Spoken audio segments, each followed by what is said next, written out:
Hold the seating. A man in a gray blazer said it with one palm resting on a folding chair. The honor guard was already formed up behind the shelter. My father's flag sat on its stand folded blue side up. My mother turned around in the front row and looked straight at me. She thought I'd done it. I hadn't said a word to anybody all morning. Not one. Nobody stops a military funeral 30 seconds before it starts. Not for family trouble. Not ever. So why did a stranger stop my father's? The answer starts 3 days earlier, at a counter in a brick building with a little bell on it. I'm Addie Renfro, 49 years old.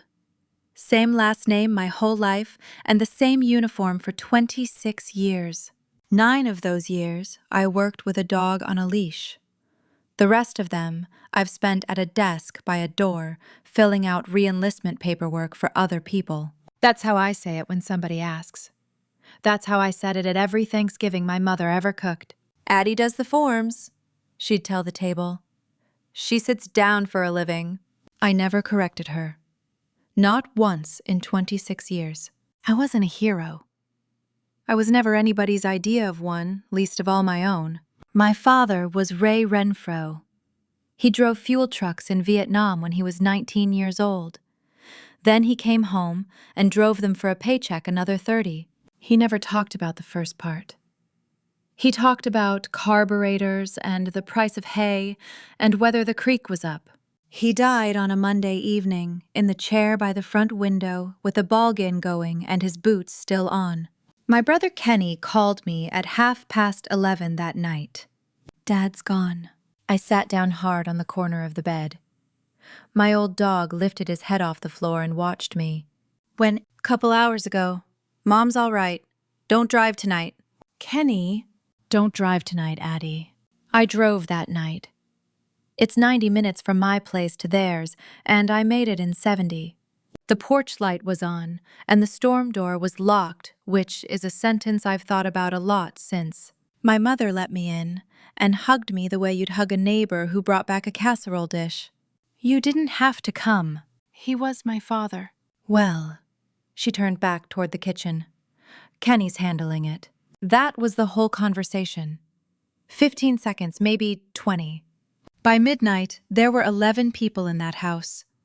Cousins, 2 women from the church, somebody's ham already warming in the oven. Nobody asked me to sit down. My cousin Sherilyn met me by the kitchen door with a paper plate in her hand. We didn't think you'd make it out tonight. It's 40 minutes, Sherry. Well, your mama said you'd be tied up. I hadn't been tied up. I'd been sitting in my truck at a stop sign, a mile from that house, trying to remember how to breathe right. Somebody asked my mother about the arrangements, and she answered it from the stove with a dish towel over her shoulder. Kenny's taking care of every bit of it. He's the one who's here. I was standing 8 feet from her when she said that. She didn't look up. I'll tell you straight what that did to me because people always assume it made me angry. It didn't. It made me embarrassed, hot up my neck and my ears, like a woman who'd walked into the wrong house and couldn't find her way out. So I stood by the hall closet where my father kept his coats, and I waited like a person waiting on a bus. Mrs. Renfro, one of the churchwomen, had a pen and a legal pad. Around there, they call every woman over 40 Mrs., and they don't ask questions about it. Are you the daughter from out of state? I'm 40 minutes away. Oh. She wrote something down anyway. Here's what I didn't know yet, standing there holding my own coat. For 4 years, my mother had been telling that church and that town that her daughter was estranged. She told anybody who'd sit still long enough for it. Not angry. Not busy. Estranged. She used the word like it was a diagnosis somebody had handed her on a piece of paper at a clinic. I found out at 1 a.m. on the drive home from my Aunt Della on the speaker. Honey, she's been saying it since your grandmother passed. Saying what? That you don't come around anymore. That you stopped being family. Della, I mow their yard in the summer. I know it. I bring their cans up from the road every Tuesday night. I know it, Addie. There was a long silence on the line. Long enough that I checked the screen to see whether she'd hung up on me. Then Della said the part I couldn't put down. She's already been out to the cemetery office. It's been 4 hours. I know it. That's what I'm telling you. I drove the rest of the way home with the radio off. My hands were steady. My hands are always steady. That's the one thing the Army gave me for free. It was my stomach that dropped somewhere around the county line, and it didn't come back up for 3 days. At home, I let the dog out and stood in the wet yard in my sock feet. His name is Vasco. He's a retired working dog, 10 years old, with a gray face and hips that don't forgive him anymore. I signed for him the day the Army was finished with him, and he's been mine every day since. Come on, I told him. It's going to be a long week. He didn't move. He leaned his whole weight on my leg until I did. My mother called me Tuesday morning at 7, before I'd had coffee. Kenny's got to work today. All right. Somebody's got to go do the running. You've got the truck. What running? The cemetery. Tapley says they need a body out there in person to set the time. She said it the way you hand a grocery list across a counter. You want me to go do it. I want it done, Addie. I'd come off a duty day, and I was still in uniform, so I drove out there in uniform. That's the whole reason. Nobody was dressing up for anybody that week. The National Cemetery sits on a hill of cut grass about 12 miles east of town. White markers in rows, every one of them the same size on purpose. That's the part that gets me every time I go out there. On that hill, a general and a fuel truck driver get the same stone. Somebody had set small flags at all the markers for the week.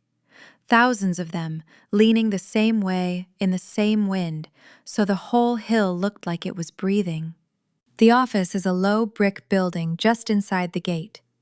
2 flags on the wall behind the counter. A little bell you're supposed to ring, and nobody ever does. The woman working the counter was about 60. Glasses on a chain cardigan the color of oatmeal, a pen behind her ear, and another one in her hand. Ruth Ann Kell, she said. Are you the one arranging? I guess I am. You guess. My mother sent me out here. She studied me across those glasses for about 2 seconds. Then you're the one arranging. She set a folder on the counter and started going through it without hurrying. Before anything else, I need his separation paperwork. Eligibility comes off of that and nothing else. It's in my truck. Her pen stopped. Say that again. His discharge is out in my truck. I've had it since 2019. Why do you have it? Because he asked me to hold on to it. He said Mama loses things. I went out to the lot and got it out of my console. 2 folded pages in a sandwich bag, gone soft as cloth along the creases. Ruth Ann opened them out on the counter with 2 fingers, the way a person handles something with a bone in it. Fuel handler, she said. 69 to 71. Yes, ma'am. Well, he earned this hill. Then she turned a form around so it faced me and put her finger on the top of it. Interment authorization. This is the paper that says the service happens, who directs it, and who receives the flag. What days have you got? Thursday at 11, Friday at 10, Friday at 2. I stood there and thought about my brother's work schedule and my mother's church and the drive out from town. Friday at 10. Friday at 10. She wrote it in and looked up. That hour belongs to your family now. Nobody else can take it. My brother's supposed to get the flag. Then put his name in that box. I put Kenny's name in the box in my own handwriting. Write that part down before you hear the rest of it. I gave my brother that flag on a Tuesday morning of my own free will before one unkind word had been said to my face. Sign the bottom line, Ruth Ann said. I signed it. Adelaide M. Renfro, the way I've signed everything since I was 9 years old. Then the date beside it. Now I need your identification. I slid my card across the counter. She carried it into the back, and I heard a copier warm itself up. She came back out with the copy still warm in her hand. She stapled it inside the folder and set my card down in front of me. Why the picture? Because people change their minds, she said. And then they come in here and tell me they didn't. That happens every week of my life. It was 20 minutes to 10 in the morning. She had 2 questions left, and both of them were small, and both of them mattered by Friday. Any uniformed family at the service? Just me. Branch. Army. How long? 26 years. She wrote the years down and let the next question go by. Not one time did she ask what I was. I've turned that over a good many times since. The answer was stapled inside her own folder while she stood there talking to me. Neither one of us ever said it aloud. Then she shut the folder and slid it into a drawer behind the counter. That's it, ma'am. This goes in the file now. Nobody opens it again unless something changes. Changes how? Something always changes. She said it the way a woman says the weather is supposed to turn. Relief washed over me walking back to my truck, and it was the first easy thing that had happened all week. The hour was set. The flag was Kenny's. The paper was signed and put away. I stopped at the fence line and looked down the rows a while with my keys in my hand. Then I went into work. Tuesday evening, Dale Tapley called me from the funeral home. Mrs. Renfro? The cemetery gave me Friday morning at 10 o'clock. Yes, sir. I was out there. They've got your daddy down for full honors. Firing party, a bugler flag detail, the whole thing. He'd have hated the fuss. They all say that. I heard paper move on his end. One more question and I'll let you go. The cemetery wants to know whether the family has anybody serving. Why does that matter to them? The superintendent likes to know before a detail steps off. Courtesy, mostly. I was standing at my sink, running water over a plate I'd already washed. There's me, I said. Beg pardon? There's me. I'm still in. Huh, Tapley said. Nobody told me that. Nobody ever tells anybody that in my family. That's the whole trouble with us in one sentence. Wednesday at noon, my mother called again. You don't need to worry yourself about the cemetery anymore. It's already done, Mama. I did it yesterday. We fixed the paperwork this morning, she said. Kenny and I drove out. Then she hung up before I could ask what there was left to fix. Wednesday evening, Tapley called me back. Mrs. Renfro, I'm setting the program for Friday. Are you speaking? Nobody asked me to speak. Huh, more paper. I've got a family list here, and I want to be sure of it before I run 400 of these. Go ahead. He said 4 names. My mother, Kenny, Kenny's wife, my Aunt Della. Then he stopped talking. That's the list. That's what was brought to me, Mrs. Renfro. Who brought it? Your mother did, ma'am. He cleared his throat. I don't get into family business. I print what I'm handed. I understand that. Do you want me to add a line to it? I was standing at my own kitchen counter, with the phone against my ear, looking at nothing whatsoever. No, sir, I said. Print what you were handed. I hung up and my eyes stung, and I was angrier at myself about that than I was at her. Thursday afternoon, I went by the funeral home early to sit with my father a while. The casket was shut. Tapley had a little brass sign by the door with our name spelled right on it. One of my father's old drivers came in while I was sitting there. Big man near 70, ball cap held in both hands. You're Ray's girl. Yes, sir. He used to talk about you out at the yard. I looked up at him. He did all the time. Said you were overseas. He turned the cap a quarter turn.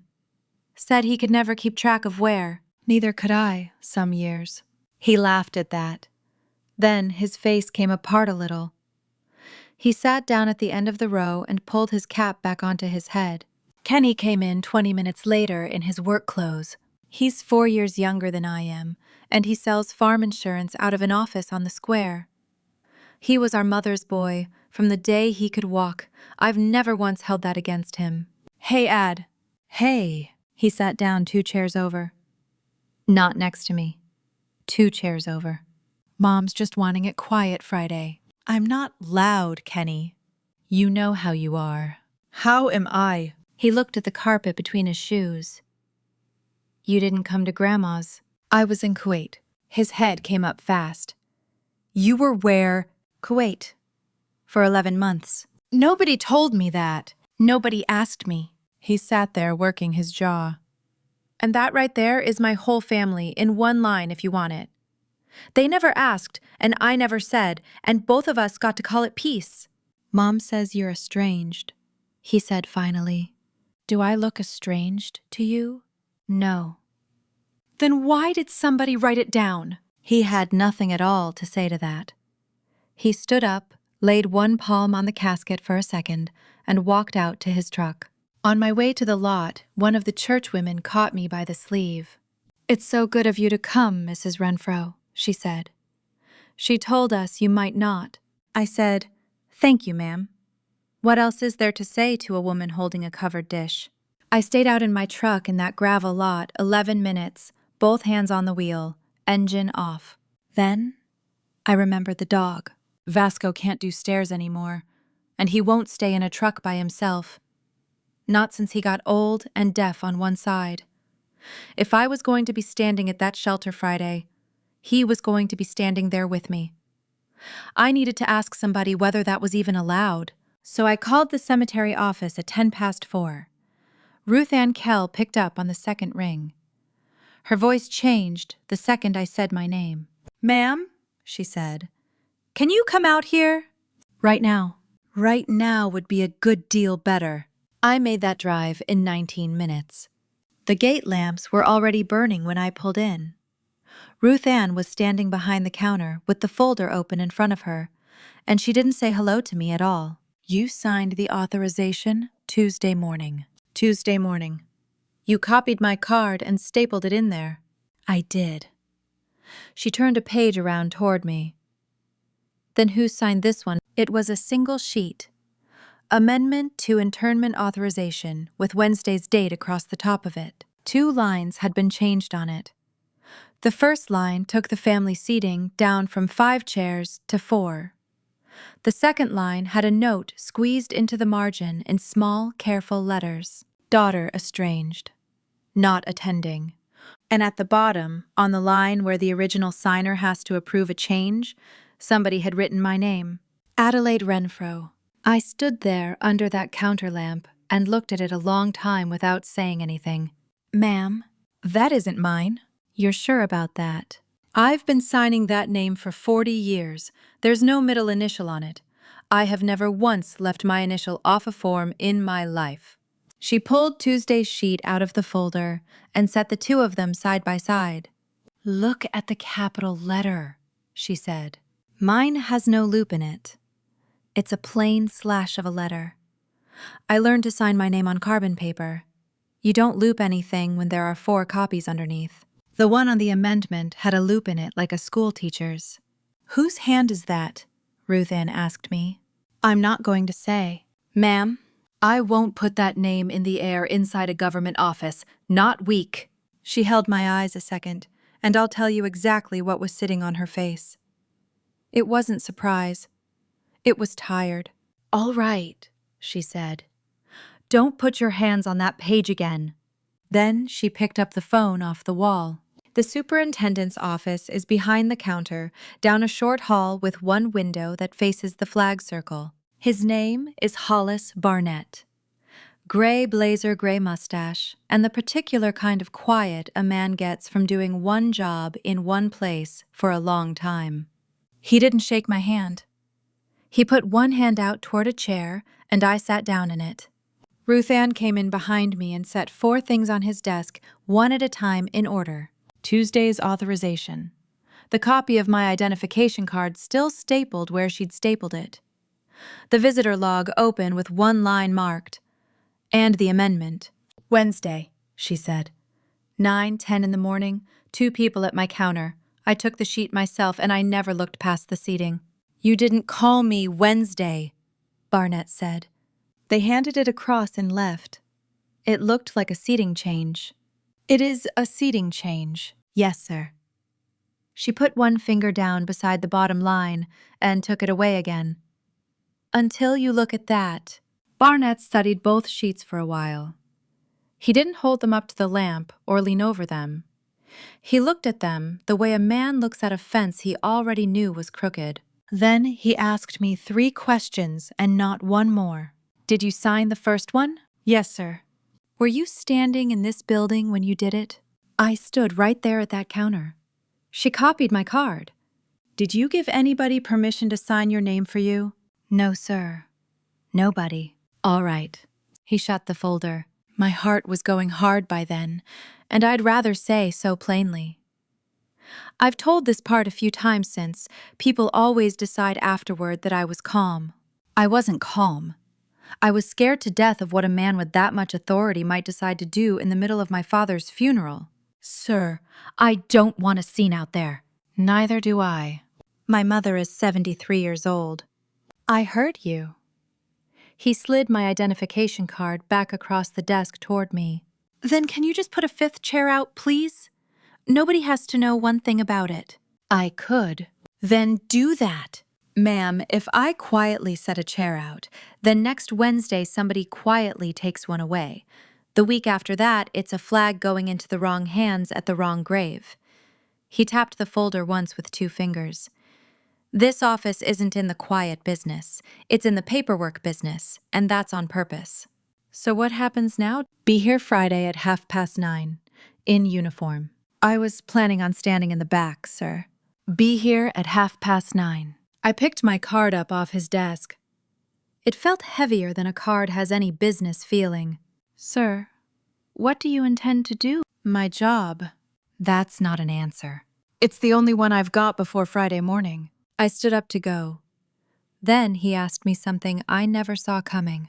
Ruth Ann says you asked about a dog. He's retired, sir. He was a working dog.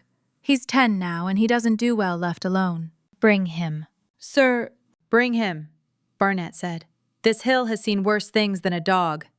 I was most of the way back to town before I understood something about those 3 visits. I had never once told either of those people what I do in the army. Not my job, not my rank, not one word about any of it. They hadn't asked me, and I hadn't offered, and neither one of us had thought a thing about it. The visitation was that same evening at 7. My mother sat in a folding chair near the front in her good navy dress. People came down the line to her one at a time. She held every one of their hands with both of hers. I took up a spot near the guest book because somebody has to be sure the pen works. This is my son Kenneth, she told a woman from the church. He's been my right arm all week. The woman said something kind about him. My daughter's got her own life, my mother said. We never could count on her for much. 10 feet. That's how far away I was standing when she said it. Sherilyn heard it too, and her chin came up, and I put 2 fingers on her arm and shook my head one time. Not there. Not with him in the room. Later, out in the hallway by the coat rack, my mother stopped in front of me. She straightened my collar with one hand. She hadn't done that since I was a girl. Sit in the back tomorrow, Addie. Just this once. All right. Don't make your daddy's service about you. I won't say a word out there, I told her. I promise you that. That's all I'm asking for. I know it, Mama. And I meant it. I want that understood. I drove home Thursday night fully intending to stand at the back of that shelter, hands at my sides and my mouth shut. I set up the ironing board in the front room and got out the service dress. It's a coat you don't wear much. It hangs in a bag 11 months out of the year, and it comes out smelling like the bag. I steamed it and brushed it down. Then I did the shoes at the kitchen table with a rag and a tin of polish. A sergeant showed me how when I was 19. I was worse at it then than I am now. Vasco lay under that table with his chin on my boot the entire time. That's his one trick anymore. He finds a boot and he takes ownership of it. Then I got down on the floor beside him and thought about my father a while. He drove me to the recruiter's office the summer I turned 17. He waited out in the truck the whole 2 hours with the windows down, and he never came inside. When I finally got back in, he said, "Well." I said, "Well." That was the entire conversation. He never once told me he was proud of me, not in 32 years. But 3 days after he died, I found out he'd kept the paperwork. Every page of it folded up in the glove box of a truck he drove another 11 years after that. Friday came in cold and bright, the way that whole week always does in Tennessee. Flags on every porch in town. Flags up the light poles on the square. Small flags out on the hill still leaning the same way. I got there at 9:20. Barnett was standing outside the office, holding a folder against his side. His hands went behind his back like a man waiting on a train. He looked at the dog. He looked at the coat. He said one sentence to me. "Stand where you can hear." Then he walked off down the path toward the shelter without another word. The committal shelter is open on the sides, with a stone floor and a peaked roof and a low wall around it. There were maybe 40 people. Both of my father's old drivers came in their work jackets and stood the whole time rather than sit. The chairs under the shelter were set out in 4 rows. The front row had cards taped to the backs of them, and somebody had printed the names in nice square letters. Renfro, Renfro, Renfro, Whitlow. 4 cards, 4 chairs. I walked down that front row twice, and by the second pass, I understood that every person near me was watching me do it. Kenny came over in his good suit with his hands in his pockets. "Family row's full, Ad. I can see that it is. It's 4 chairs. That's what they gave us. They gave us 5. He blinked at me. "What?" "Nothing. Go sit with Mama." The chaplain found me over by the back wall a minute later.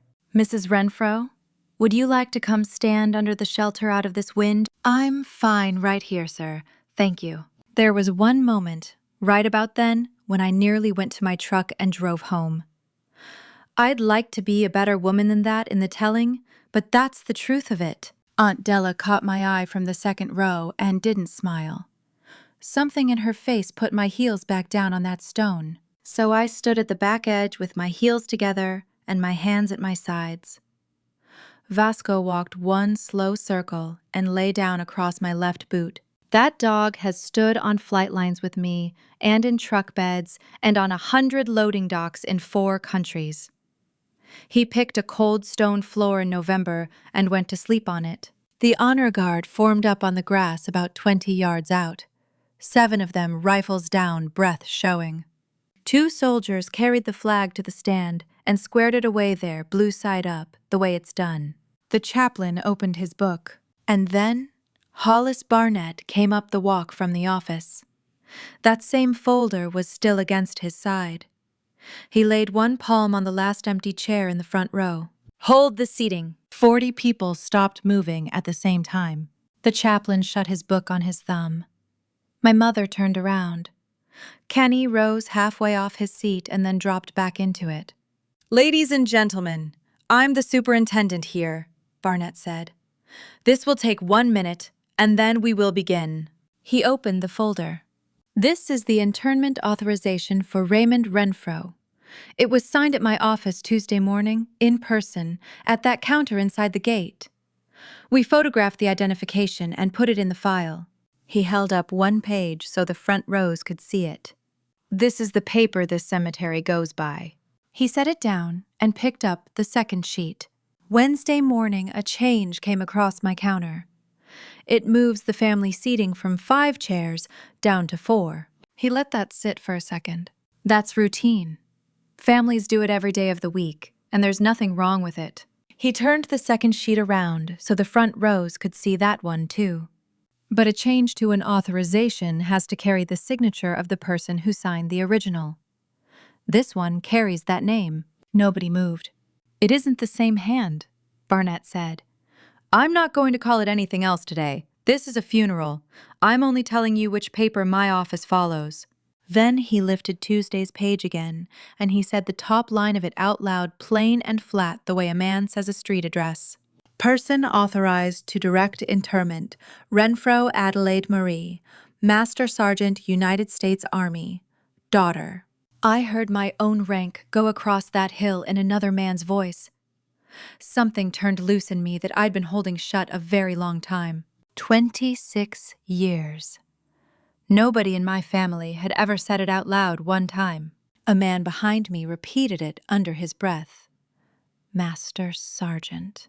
My mother's face did something I had never seen it do before. "She's estranged from this family," she said, and her voice came out thin. "She hasn't been around here in—" "Ma'am?" Barnett didn't raise his voice one bit. "She's the one who set this hour." Silence. "She sat at my counter Tuesday morning and picked the time we're all standing here at," he said. "And she brought his discharge paperwork in with her because she's the one who had it." He looked down at the page in his hand. "Recipient of the flag, Kenneth Renfro, son." Then he looked up at my brother. "Your sister put your name in that box herself before any of this started. So the flag goes to you today exactly the way she asked for it." Kenny sat all the way down. He put both hands over his mouth and left them there. Barnett reached over and pulled the card off the first chair on the right. "Master Sergeant, this seat is yours. It always was." I would like to tell you I walked up that aisle steady. I didn't. I got about 4 steps in, and my eyes filled up on me. I had to stop and get hold of myself. A hand came out of the second row and touched my sleeve, and I still don't know whose hand it was. Vasco came up the aisle with me and lay down across my boot again, like nothing at all had happened. Then Barnett shut his folder, stepped back against the wall, and nodded at the chaplain, and my father's funeral went on. 3 volleys, 7 rifles, a bugler standing alone down at the tree line 100 yards off, which is exactly how it ought to be done. They folded the flag over the case in 13 folds slow. A young sergeant knelt down in front of my brother. He said the words about a grateful nation. Kenny took it with both hands and cried like a boy of 9. When it was over, he carried it to the back of my truck. He set it on the tailgate between us. He couldn't get a sentence out for a full minute, and I had no idea. "I believe you. She told me you'd signed off on all of it." "I know what she told you." He put his hand on the case and took it off again. 26 years, he said. "Master Sergeant." 26. "Why didn't you ever say so?" "Because nobody asked me," I told him. "And because after a while I got used to being the one who does the forms." The crowd went home quick the way they do when it's cold enough. 2 men in coveralls came and folded the chairs and stacked them on a cart. I put Vasco in the truck with the window down for him and walked back up the path to the shelter by myself. An honor guard corporal had pressed 3 spent casings from the volleys into my glove. They were still warm. I'd been carrying them around without knowing it. I stood on that stone floor in my service dress wind coming across the markers and opened my hand up. 1 casing in my palm. Brass dull no bigger than my thumb. I stood out there a good while. I wasn't crying by then. I was just standing where my father was holding the only thing he left me that day. Then I put it in my coat pocket and drove myself home. My mother and I didn't speak for 6 months after that Friday. She sent a card at Christmas with 1 word written inside it. Addie. Not sorry, not any explanation, just my name in that looping hand of hers, spelled right. I put it up on the shelf. Some things you accept in the size they arrive in. Kenny drives out to my place on Sundays now and brings his boy. The flag hangs in his front room in a triangle case. He tells people his sister gave it to him. That's the truth, and it always was. Vasco made it to the next summer. He's buried under the pin oak in my backyard, and, yes, there's a little flag out there too because I couldn't help myself. The casing sits on my dresser in a dish with my keys, and I pick it up most mornings without meaning to. Here's the only thing I know for certain after all of it. You can be crossed off a family list and still be the one who signed the page, set the hour, and carried the papers in her own truck. Being seen isn't something you argue anybody into. It's already down in writing, somewhere in your own hand, waiting on the morning a stranger opens the drawer. My father never once told me he was proud of me. He kept the paperwork instead, and I understand him better now than I ever did while he was alive. So pass this one along to anybody who's been quietly crossed off a list they belonged on. Hit subscribe if you want the next story to find you. "I'll be right here," and I'd count that a kindness.